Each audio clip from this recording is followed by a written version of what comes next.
Hi hello welcome to true stories. ഇന്ന് നമ്മൾ പറയാൻ പോകുന്ന കഥ ചുരുങ്ങിയ സമയം കൊണ്ട് തന്നെ മലയാളം സിനിമ ഇൻഡസ്ട്രിയിൽ തൻ്റേതായിട്ടുള്ള ഒരു സ്പേസ് ക്രിയേറ്റ് ചെയ്ത ഒരു ആർട്ടിസ്റ്റിനെ പറ്റിയാണ്. അപ്കമിങ് ആക്ടേഴ്സിനൊക്കെ ഒരു മോട്ടിവേഷൻ, ഇൻസ്പിറേഷൻ എന്നൊക്കെ പറയാൻ പറ്റുന്ന നമ്മുടെ സ്വന്തം അശ്വിൻ വിജയൻ. ഭരണം mister Ashwin Vijayan, welcome to true stories. Thank you. True story അല്ലേ? ട്രൂ സ്റ്റോറിയാണ്. അശ്വിനെ പറ്റി തന്നെയാണ് പറഞ്ഞത്. പുതിയ സിനിമ ഗുരുവായൂർ അമ്പലനടയിൽ റിലീസായി വളരെയധികം ഗുഡ് റിപ്പോർട്ട്സ് വന്നു നിൽക്കുന്ന സമയമാണ്. എന്താണ് ഫീൽ ചെയ്യാണ്? ഞാൻ ഭയങ്കര എക്സൈറ്റഡ് ആണ്. അതെ, ഭയങ്കര സന്തോഷമാണ്. സത്യം പറഞ്ഞാൽ ഒന്നാമത്തെ കാര്യം, ജയ് ജയ് എന്ന് പറഞ്ഞ സിനിമയാണ് വിപിൻ ദാസ് ഏട്ടൻ അവസാനമായിട്ട് ചെയ്ത സിനിമ. അപ്പോൾ എപ്പോഴും ഒരടുത്ത സിനിമ വരുമ്പം ഏറ്റവും ഹിറ്റായി നിൽക്കുന്നൊരു സിനിമയായിട്ടാണ്, ആളുടെ തന്നെ ഏറ്റവും ഹിറ്റായി നിൽക്കുന്നൊരു സിനിമയായിട്ടാണ് കമ്പയർ ചെയ്യുക. നമ്മൾ തുടക്കം തൊട്ടേ പറയുന്നുണ്ട്, ആ സിനിമയായിട്ട് ഒരിക്കലും കമ്പയർ ചെയ്യേണ്ട ഒരു സിനിമയല്ല. അപ്പോൾ അതിൻ്റെ ഒരു ടെൻഷൻ പൊതുവേ നമ്മുടെ ക്രൂവിന് എല്ലാവർക്കും ഉണ്ടായിരുന്നു.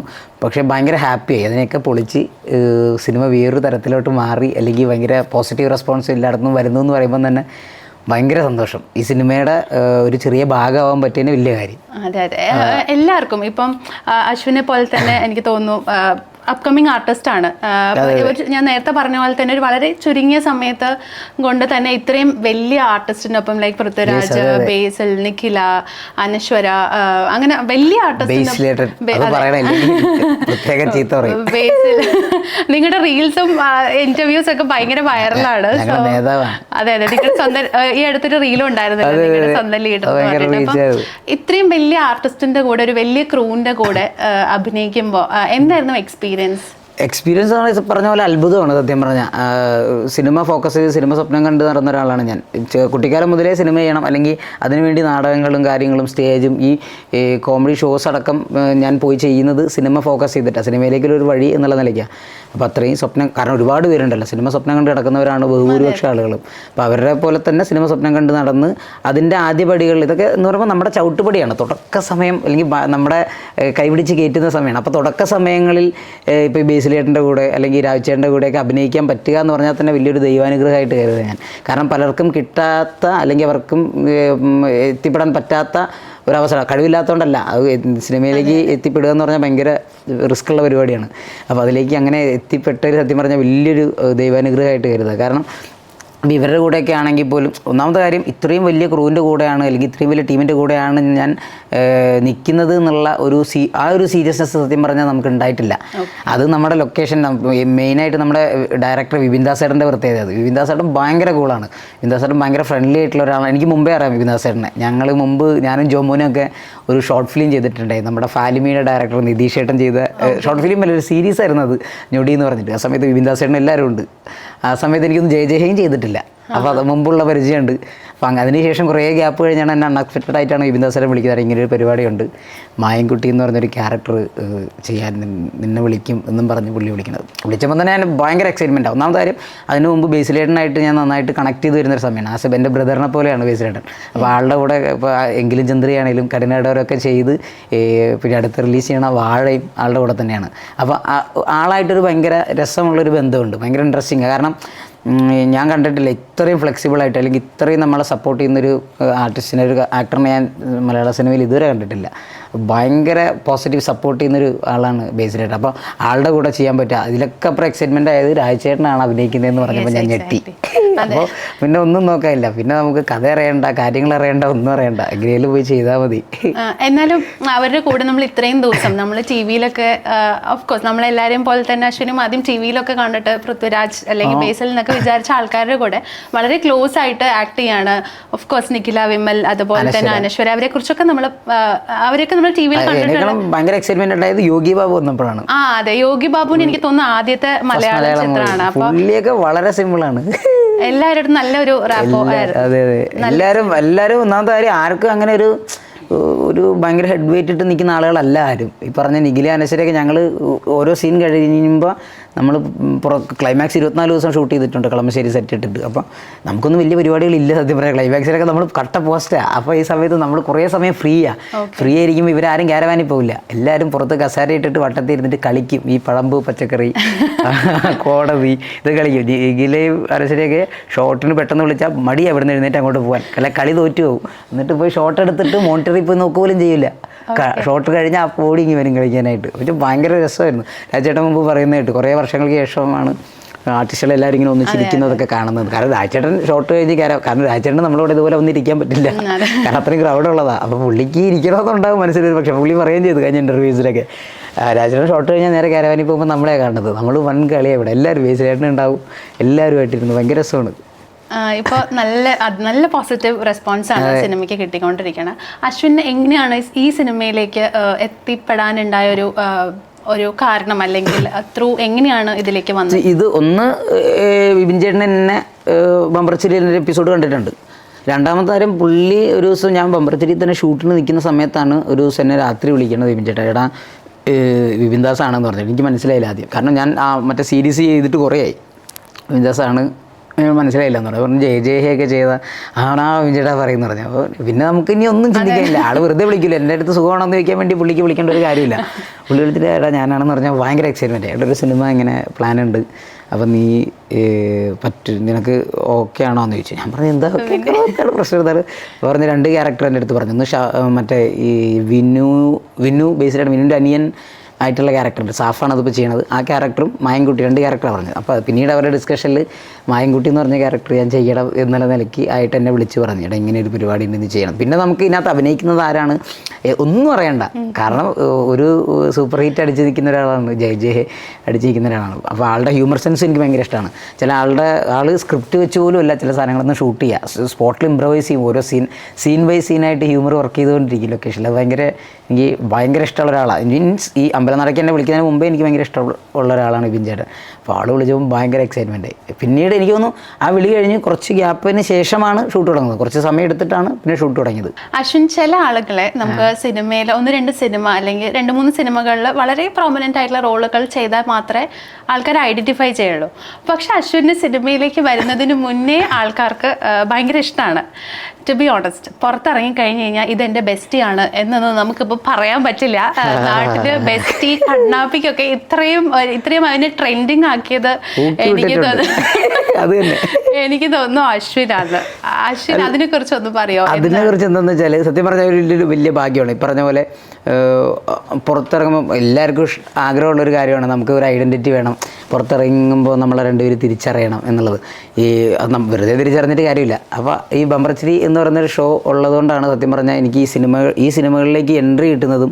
കാരണം സിനിമയ്ക്ക് വേണ്ടി അത്രയും കഷ്ടപ്പെട്ട് ഓടി നടന്നിരുന്ന ഒരാളാണ്. അപ്പോഴൊന്നും ഇല്ലാത്ത ഒരവസരം എനിക്ക് കിട്ടിയത് ഉറപ്പായിട്ടും മഴവിൽ മനോരമയുടെ ബമ്പർച്ചിരി ഷോ ഉള്ളതുകൊണ്ടാണ്.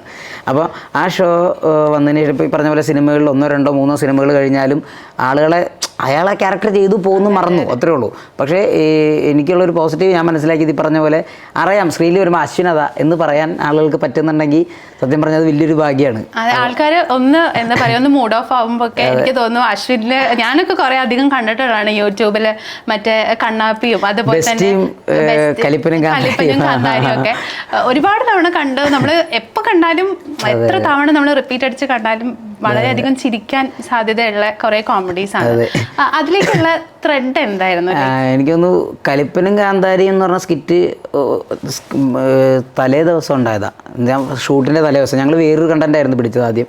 അപ്പോൾ ആ കണ്ടൻറ്റ് വർക്കായില്ല. അപ്പോൾ ആ ഷെഡ്യൂളിൽ ഞങ്ങൾ ചെയ്യുന്നില്ല എന്ന് ഞാൻ ഒരെണ്ണമായിട്ട് വിചാരിച്ചിരിക്കുന്ന സമയത്താണ് ഈ കലിപ്പൻ കാന്താരി പരിപാടിയിലേക്ക് വരുന്നത്. ഓൾറെഡി ഇങ്ങനൊരു കണ്ടൻറ്റ് നമ്മുടെ മനസ്സിൽ കിടപ്പുണ്ടായിരുന്നു.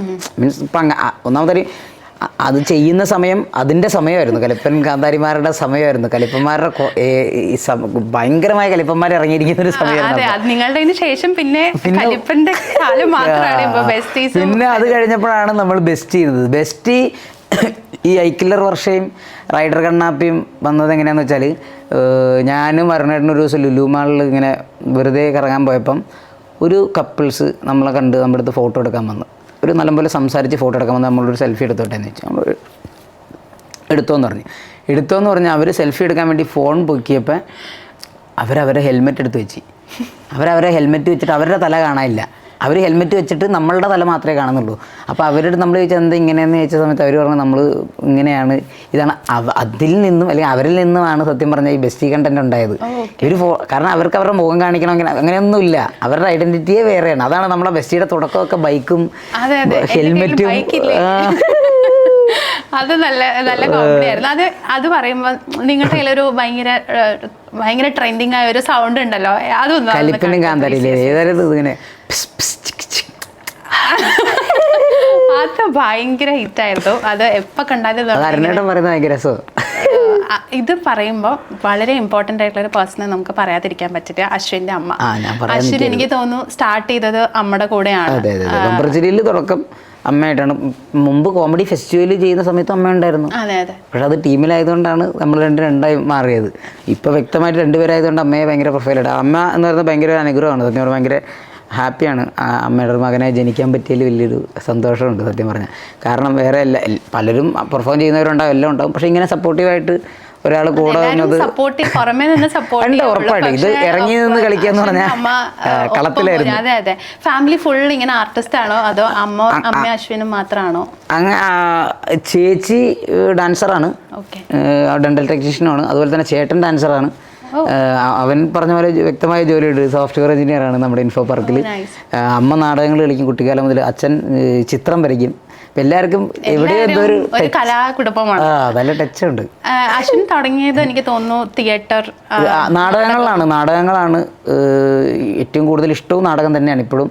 കാരണം നാടകം കളിക്കാൻ പ്രത്യേക ഒരു രസമാണ് നാടകം കളിക്കാൻ പറയുന്നത്. കാരണം കുട്ടിക്കാലത്ത് 2ാം ക്ലാസ്സിൽ 3-ലൊക്കെ പഠിക്കുമ്പോൾ അമ്മ നാടക ക്യാമ്പുകളിൽ പോകും. അമ്മ തിയേറ്റർ നാടകങ്ങളും ഒക്കെ കളിക്കാൻ വേണ്ടി, അമേച്ചർ നാടകങ്ങളൊക്കെ കളിക്കാൻ വേണ്ടി ക്യാമ്പുകളിൽ സ്റ്റേറ്റ് ക്യാമ്പിലൊക്കെ പോകുമ്പോൾ അമ്മയുടെ കൂടെ ഞാനാണ് പോവാം നിൽക്കാറ്. അപ്പോൾ എൻ്റെ 24 hours ഇത് തന്നെ എൻ്റെ പ്രോസസ്സ്. അത് കഴിഞ്ഞ് 5ാം ക്ലാസ്സിലാണ് ഞാൻ ഫസ്റ്റ് നാടകം സ്വന്തമായിട്ട് സ്കൂളിൽ കളിക്കുന്നത്. വെള്ളരിക്കപ്പൊട്ടം മഹാരാജാവ് എന്ന് പറഞ്ഞൊരു നാടകം സ്കൂളിൽ കളി. അതിനുശേഷം തെരുവ് നാടകങ്ങളും അല്ലാതെയുള്ള നാടകം. ഞാൻ സ്കൂളിൽ പോയത് മൊത്തം നാടകം കളിക്കാനാണ്. യൂത്ത് ഫെസ്റ്റിവൽ വരാൻ വേണ്ടി മാത്രം സ്കൂളിൽ പോയ ഒരാളാണ്. അല്ലാതെ പഠിച്ച് ഭയങ്കര ജോലി വാങ്ങണം അങ്ങനെ ഒരു മൈൻഡേ ഉണ്ടായിട്ടില്ല. ഒരു പോയിന്റിൽ ഓക്കെ ഞാൻ സിനിമയാണ് എൻ്റെ ലോകം, ഞാൻ സിനിമയിലാണ് എന്ന് തീരുമാനിച്ചൊരു പെർട്ടിക്കുലർ പോയിന്റ് ഉണ്ടോ?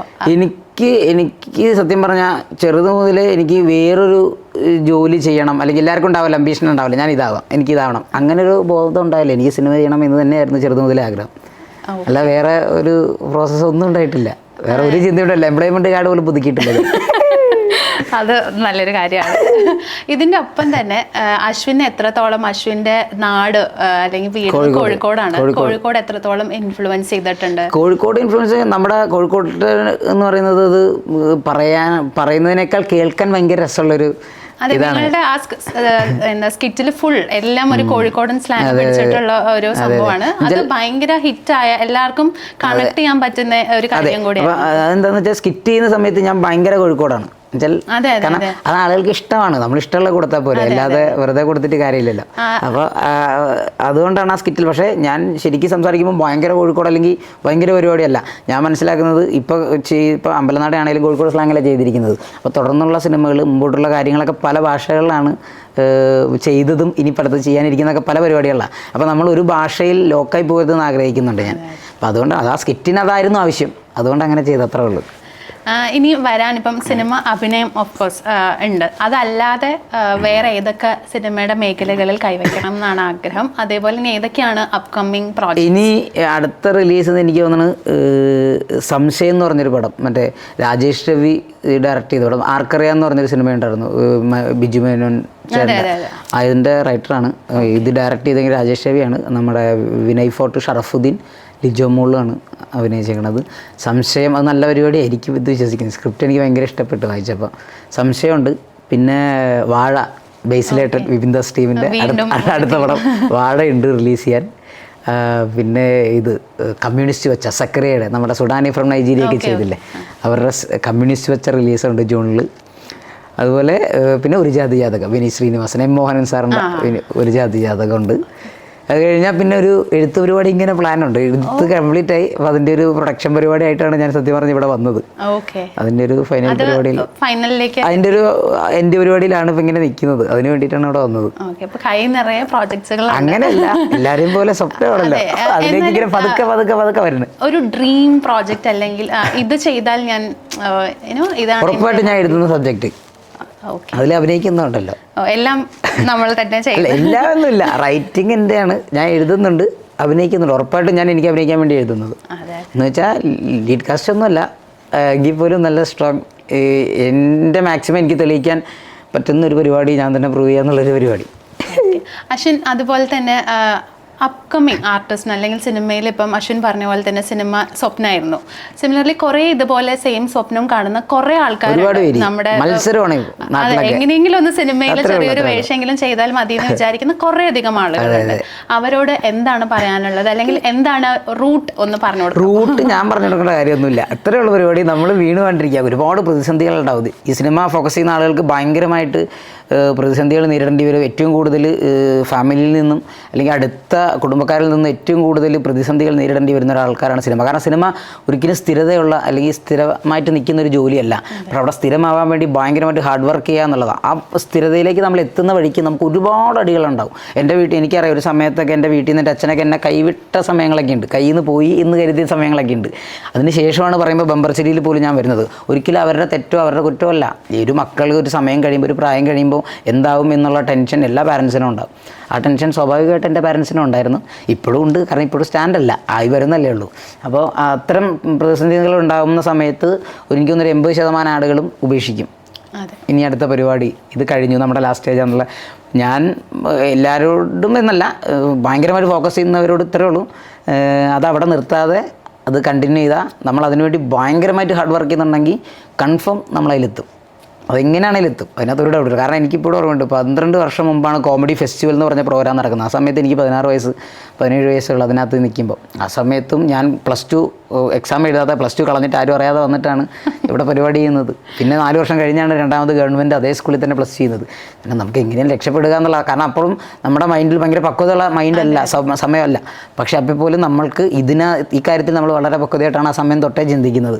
എന്നിട്ട് ഇത്രയും ഗ്യാപ്പ് എടുത്ത് ഒന്ന് തുടക്കത്തിലേക്ക് എടുത്ത് കാല് വയ്ക്കാൻ പോലും നമുക്ക് ഇത്രയും സമയം എടുത്തു. അപ്പോൾ നമ്മൾ അതിൻ്റെ ഇടയ്ക്ക് എവിടെയെങ്കിലും വെച്ച് ഞാൻ നിർത്തിയിരുന്നെങ്കിൽ, ഞാൻ വീണ് പോയിരുന്നെങ്കിൽ ഞാൻ ഇന്ന് വേറെ എന്തെങ്കിലും പരിപാടി ചെയ്ത് നിൽക്കേണ്ടി വന്നത്. പക്ഷെ നമുക്ക് പറ്റില്ല. സിനിമ സ്വപ്നം കണ്ടവന്, അല്ലെങ്കിൽ സിനിമ ഒരു സമയത്തിൽ കൂടുതൽ സ്വപ്നം കണ്ടവന് ഒരിക്കലും പകുതി വഴി വെച്ച് നിർത്തിപ്പോകാൻ പറ്റില്ല. ഭയങ്കര പണിയായിരിക്കും. അതിന് വേണ്ടി ഹാർഡ് വർക്ക് ചെയ്യാതെ ഉറപ്പായിട്ട് റിസൾട്ട് ഉണ്ടാവും. ഓക്കെ, അശ്വിനെ കിട്ടിയിട്ട് ഞാൻ ഇത് പറയാതെ വിട്ട് കഴിഞ്ഞ് കഴിഞ്ഞാൽ അശ്വിൻ്റെ ഫാൻസ് ചിലപ്പോൾ എന്നെ ചീത്ത വിളിക്കും. അതുകൊണ്ട് നമ്മൾ കോഴിക്കോട് സ്ലാങ്ങിൽ അല്ലെങ്കിൽ ആ ബെസ്റ്റീസ് കണ്ണാപ്പി അതിൻ്റെ എന്തെങ്കിലും ഒരു സ്കിറ്റിന്റെ ഡ്രോണിലൊന്നും ചെറിയൊരു ഇത് പറയാതെ വിട്ട് കഴിഞ്ഞാൽ ഭയങ്കര മോശം അല്ല. നമുക്ക് കോഴിക്കോട് ഭാഷയിൽ ഞാൻ വേണമെങ്കിൽ നോർമൽ സംസാരിക്കാം. മറ്റല്ലാതെ സ്കിറ്റിന്റെ ഡ്രോൺ, കാരണം ഞാൻ ഒന്നാമത് ഇപ്പോൾ ബമ്പർച്ചിരി ഇപ്പോൾ ഒരു വർഷത്തോളമായിട്ട് ഞാനില്ല. ഞാൻ മൊത്തത്തിൽ ഒരു ഷോ ഒന്ന് ചവിട്ടി പിടിച്ചിരിക്കുക. കാരണം ഈ എഴുത്തും പരിപാടിയും പിന്നെ സിനിമ പരിപാടിയും ഭയങ്കര അങ്ങനെ വരും. അതിനോട് നിങ്ങൾക്ക് നിറയെ ഫാൻസ് ഉണ്ടല്ലോ അത് പറയാതെ വിട്ട് കഴിഞ്ഞാൽ ഞാൻ പിന്നെ എന്താ പറയാ, ഒന്നുമില്ല. ഇനി അങ്ങനെ സംസാരിക്കും. ഞാൻ അടുത്ത ചോദ്യം ചോദിക്കും, ഞാൻ അങ്ങനെ പറയാം, കോഴിക്കോട്ടിൽ പറയാം. അശ്വിന്റെ ഒപ്പം തന്നെ അമ്മയുടെ പ്രോജക്ട്സ് എന്തൊക്കെയാണെന്നും കൂടി അറിഞ്ഞു. അമ്മ ഇപ്പൊ അങ്ങനെയാണ് ഒരു ഒറ്റ കാര്യം. വിവിധ നാട് എവിടെയാ? പാലക്കാട്. അപ്പോൾ പാലക്കാട്ടിൽ എന്നോട് ചോദിക്കും, അപ്പോൾ ഞാൻ കോഴിക്കോടിൽ അങ്ങോട്ട് അയ്യോ പാലക്കാട് അല്ലേ, അതല്ല എൻ്റെ ഒരു പരിപാടി അതാണല്ലോ. പാലക്കാട് അങ്ങനെ പറയാൻ പറ്റില്ല, ആൾക്കാർ അല്ല. അപ്പോൾ കാണുന്നവർക്ക് ഭയങ്കര ഇൻട്രസ്റ്റിംഗ് ആവും. പാലക്കാടിലേ ചോദിക്കാം, കോഴിക്കോടിൽ പറയാം. ഉണ്ണീൻ്റെ അമ്മനെ പറ്റി പറയാടാ. ഇതാണ് എൻ്റെ മാക്സിമം. അല്ല അങ്ങനെ വരും. എൻ്റെ അമ്മ ഭയങ്കര പാവാണ്. അമ്മ അടിപൊളിയാണ്, അമ്മ ടോപ്പാണ്. സിനിമയെ കുറിച്ച് പറയാം. ആദ്യം അമ്മേനെ പറ്റി പറയട്ടെ. അമ്മേനെ പറ്റി പറയുമ്പോൾ അമ്മ എന്ന് പറഞ്ഞാൽ അമ്മ ഭയങ്കര ഓട്ടോറിക്ഷ ഓടിക്കും, നാട്ടിൽ ഓട്ടോറിക്ഷ ഓടിക്കും, ബസ് ഓടിക്കും. ഞാൻ 7ാം ക്ലാസ്സിലൊക്കെ പഠിക്കുമ്പോൾ സ്കൂളിൻ്റെ താഴത്ത് കൂടെ അമ്മയാണ് പ്രൈവറ്റ് ബസ് ഓടിച്ച് പോവുക. അപ്പോൾ ഞാൻ ഗ്രൗണ്ടിൽ വന്ന് കുട്ടികളൊക്കെ ഫ്രണ്ട്സിനൊക്കെ ആയിട്ട് വന്ന് ഞങ്ങളിങ്ങനെ കയ്യടി പരിപാടി, ഞങ്ങളങ്ങനെ ഭയങ്കര പരിപാടി അമ്മേനെ. അതുപോലെ തന്നെ അമ്മ ഇപ്പോൾ ബമ്പർച്ചിരി കഴിഞ്ഞതിന് ശേഷം അമ്മ ഞാൻ 2 വഴിക്കാണ് സത്യം പറഞ്ഞാൽ. പക്ഷേ അമ്മ ഭയങ്കരമായിട്ട് സിനിമ ഫോക്കസ് ചെയ്യുന്നുണ്ട്, ഞാനറിയാതെ. അമ്മ ഇപ്പോൾ അർജുന അശോകൻ്റെ അൺബോർഡ് കൺവെർട്ട് റിലീസുണ്ട്. ഇപ്പം നയൻതാരയുടെ ഒരു പടം സിനിമ അങ്ങനെ ചെയ്തുകൊണ്ടിരിക്കുകയാണ്. അപ്പോൾ അമ്മ ഞാനറിയാതെ സിനിമകളും കാര്യങ്ങളൊക്കെ ചെയ്യുന്നുണ്ട്. അമ്മയുടെ പരിപാടികളൊക്കെ ഡീറ്റെയിൽ ആയിട്ട് നടക്കുന്നുണ്ട്. എന്നുവെച്ചാൽ അമ്മയ്ക്ക് അമ്മേൻ്റെതായുള്ള സ്പേസ് ഉണ്ട്. അമ്മ അത് കണ്ടെത്തുന്നുണ്ട്. അങ്ങനെ വേണ്ടത്, അല്ലാതെ എപ്പോഴും ഇങ്ങനെ ഡിപ്പെൻഡായി നിന്നിട്ട് കാര്യമില്ലല്ലോ. അമ്മ വ്യക്തമായ സ്പേസ് കണ്ടെത്തുന്നുണ്ട്. ഓക്കെ, അപ്പോൾ നമുക്കിനി ബാക്ക് ടു ഇത് അശ്വിന്റെ ഫാൻസിനോട് എന്താണ് അശ്വിൻ? എന്നാലും അശ്വിന് കുറെ ഫാൻസ് ഉണ്ട്. എന്റെ ഹസ്ബൻഡ് അശ്വിന്റെ വലിയൊരു ഫാനാണ് കേട്ടോ. അപ്പൊ അതേപോലെ കുറെ അധികം ഫാൻസ് ഉണ്ട്. നമ്മൾ യൂട്യൂബിലെ കമന്റ്സ് ഒക്കെ എടുത്ത് നോക്കി കഴിഞ്ഞാൽ അശ്വിന് മനസ്സിലാവില്ലേ ഫാൻസിനോട് എന്താണ് പറയാനുള്ളത്? പ്രേക്ഷകരാണ് സത്യം പറഞ്ഞാൽ. ഞാനെന്നല്ല, ഏത് കലാകാരനെ നിലനിർത്തുന്നത് പ്രേക്ഷകരാണ്. അപ്പം അവരെ വെറുപ്പിക്കാതിരിക്കുക എന്നുള്ളതാണ്. അവരോട് സ്നേഹം മാത്രം. അവരില്ലെങ്കിൽ നമ്മളില്ല, ഉറപ്പായിട്ടുമില്ല. അവരുണ്ടെങ്കിൽ മാത്രമേ നമ്മളുള്ളൂ. അപ്പോൾ ഇപ്പോൾ മിനി സ്ക്രീനിൽ നിന്നും പതുക്കെ ബിഗ് സ്ക്രീനിലേക്ക് തുടങ്ങുകയാണ്, കാല് വെച്ച് തുടങ്ങുകയാണ്. സമയമെടുക്കും. എങ്കിലും കാലുവെച്ച് തുടങ്ങുകയാണ്. ഈ തുടക്ക സമയങ്ങളിൽ നമുക്ക് മിനി സ്ക്രീനിൽ തന്ന അതേ സപ്പോർട്ട് ഒരു ബിഗ് സ്ക്രീനിലേക്ക് വരുമ്പോഴും അവർ തരുമ്പോൾ, അല്ലെങ്കിൽ അവർക്ക് തരാനുള്ളത് നമ്മൾ കൊടുക്കണം. അത് കൊടുക്കുമ്പോൾ അവർ തരുവാണെങ്കിൽ ഉറപ്പായിട്ടും നമ്മൾ ഇനിയും ഹാപ്പിയായിട്ട് മുന്നോട്ട് പോകും. ഉറപ്പായിട്ട് ഞാൻ ഇപ്പോഴും പറയുന്നു, ഉറച്ചു പറയുന്നു, കണ്ടുകൊണ്ടിരിക്കുന്ന അല്ലെങ്കിൽ നമ്മളെ ഇത്രയും കാലം സപ്പോർട്ട് ചെയ്ത പ്രേക്ഷകരാണ് എൻ്റെ വിജയത്തിൻ്റെ, അല്ലെങ്കിൽ എൻ്റെ അമ്മയുടെയും എൻ്റെ അരുണേട്ടൻ്റെ ഒക്കെ വിജയത്തിൻ്റെ പുറകിൽ ആ പ്രേക്ഷകർ തന്നെയാണ്. അല്ലാതെ നമ്മുടെ കഴിവുള്ളതുകൊണ്ടാണല്ലോ അവർ നമ്മളെ സപ്പോർട്ട് ചെയ്യുന്നത്. അശ്വിൻ, നമ്മളിപ്പോൾ ഒരു ഗെയിമിലേക്ക് കിടക്കാൻ പോവാണ്. Okay, are you ready? Yes. Tension ഉണ്ടോ? കോടീശ്വരനാണോ? അല്ല, ഇതൊരു ഫണ്ണാണ്. ഓക്കെ, ബാക്കിയൊക്കെ സീരിയസ് ആയിരുന്നല്ലോ അത്രയും നേരം. എല്ലാം സീരിയസ് ആയിരുന്നു. ഇപ്പൊ ഫണ്ണിലേക്ക് പോവാണ്. ഞാൻ കുറച്ച് ആർട്ടിസ്റ്റിന്റെ പേര് പറയാം. ഓക്കെ, അവരുമായിട്ട് റിലേറ്റ് ചെയ്യാൻ പറ്റുന്ന ഒരു പാട്ട്, അത് അശ്വിൻ പാടും. എങ്ങനെ ക്ലിയർ ആയില്ല, ഒന്നുകൂടെ പറയാം. ഞാൻ ഒരു ആർട്ടിസ്റ്റിന്റെ പേര് പറയും. ഓക്കെ, ഏതെങ്കിലും ആർട്ടിസ്റ്റ്. ഇപ്പം അശ്വിൻ കൂടെ എനിക്ക് അറിയാവുന്നവരെ പറയണം, അശ്വിൻ കൂടെ അഭിനയിച്ചിട്ടുള്ളവരുടെ. ഓക്കെ, അപ്പൊ അശ്വിന് കുറച്ചുകൂടെ കൂടുതൽ അറിയാലോ. ഞാൻ അവരുടെ പേര് പറയുമ്പോൾ അശ്വിൻ അത് അവരുമായിട്ട് റിലേറ്റ് ചെയ്യാൻ പറ്റുന്ന ഒരു പാട്ട്. അവർ അഭിനയിച്ച സിനിമയിലെ പാട്ടല്ലല്ലോ? അല്ലല്ല, അവരുമായിട്ട് ഇവരെ പറയുമ്പോൾ ഇവരുടെ ക്യാരക്ടർ ഫണ്ണാണ്. അതെ, ഫൺ ആയിട്ട് അശ്വിൻ. എനിക്ക് വേറൊരു കാര്യം, ഞാൻ പാട്ട് എനിക്ക് ഒട്ടും അറിയാത്ത ഒരാളാണ്. പാട്ടിൽ ഞാൻ ഭയങ്കര തോൽവിയാണ്. അപ്പം ഞാൻ പാട്ട് പറയാം, അറിയുന്നത് പാടാം, അല്ലാത്തത് പറയാം. ഞങ്ങളത് അഡ്ജസ്റ്റ് ചെയ്തു. ഫാൻസ് വന്നതിന്റെ കുത്തുവാണോ? അല്ല, സത്യം. അപ്പൊ ഞാൻ സ്റ്റാർട്ട് ചെയ്യാൻ പോവാണ്. Okay, are you ready? Yes. Okay, Prithviraj. രാജേട്ടൻ, ചിങ്കപ്പടയുടെ രാജാവേ, മിന്നൽക്കൊടിയുടെ രാജാവേ, നാട്ടുരാജാവ്. Okay, good. അടുത്തത് ബേസിൽ ജോസഫ്. ബേസിലേട്ടൻ്റെ അത് കോമഡിയാവല്ലേ. കൂട്ടുകാരുടെ കൊച്ചുടി കാത്തിരുന്ന് മടുത്തല്ലോ. അങ്ങനെ ഈ കുട്ടികളുടെ സ്വഭാവമാണ്, ചെറിയ കുട്ടികളുടെ സ്വഭാവം. ഇടിക്കുക, കുത്തുക, ടേക്കിന്റെ മുമ്പൊക്കെ ഇടിച്ചിട്ടൊക്കെ നിൽക്കും. ഇൻസ്റ്റഗ്രാമിലൊക്കെ കൊച്ചുമായിട്ട് കളിക്കുന്ന വീഡിയോസ് ഭയങ്കര ക്യൂട്ടാണ് ആള്, ഭയങ്കര ആൾക്ക് കുട്ടികളുടെ പരിപാടിയെ പറ്റും. ഓക്കെ, അപ്പൊ അടുത്തത് നിഖില വിമൽ. ആലോചിക്കാൻ സമയമില്ല, പെട്ടെന്ന് ഇത് ഞാൻ മനസ്സിലെടുത്ത് വെച്ചൊന്നുമല്ല. നിങ്ങളിലേക്ക് ജനിച്ചതാർക്കു വേണ്ടി അറിയില്ലല്ലോ. ദൈവമേ, അവളൊക്കെ കാണണ്ടെങ്കിൽ കൊന്നുകളയുന്ന. കാണാ, ഈ ഇന്റർവ്യൂ എന്തായാലും കാണാൻ ഞങ്ങൾ ടാഗ് ചെയ്യുന്നതായിരിക്കും. അടുത്തത് അനശ്വര. ചുമ്മാ പറഞ്ഞാട്ടോ, കിടില മെമ്പറാണ് നീല, അടിപൊളി മെമ്പറാണ്. ഇന്റർവ്യൂസിലും നല്ല ഫണ്ണായിട്ട്. എനിക്ക് തോന്നുന്നു ഒരു ഫീമെയിൽ ധ്യാൻ ശ്രീനിവാസനാണ്. ഭയങ്കര തഗ്ഗാണ് ആള്, ഭയങ്കര സൈലന്റ് ആയിട്ട് കടിച്ചളയും. ഞാൻ ഇന്റർവ്യൂസ് കാണുമ്പോഴും നമുക്ക് ആ ഒരു ഫൺ ഇത് ഭയങ്കര വൈബ്രേറ്റാ. ഓക്കെ, അപ്പൊ അടുത്തത് അനശ്വര രാജൻ. അനശ്വരയ്ക്ക് എനിക്ക് തോന്നുന്നു മറ്റേ സൂപ്പർ സ്റ്റാറിൽ പാട്ടുണ്ടല്ലോ, യെസ്, അത് കറക്റ്റ് ആയിരിക്കും. പക്ഷെ ഇപ്പൊ ശുഭമംഗളകാരിയാണ്, നല്ല സമയമാണ്, എല്ലാ സിനിമയിലും ഉണ്ട്. അടുത്തത് സുരാജ് വെഞ്ഞാറമൂട്. സുരാജ് ഏട്ടന് തിരികെ ഞാൻ വരുമ്പോൾ പാടാൻ പറ്റില്ല. ശരിക്കും തിരിച്ച് വന്നു എന്നുള്ളതിന് എന്ത് പാട്ടുണ്ട്?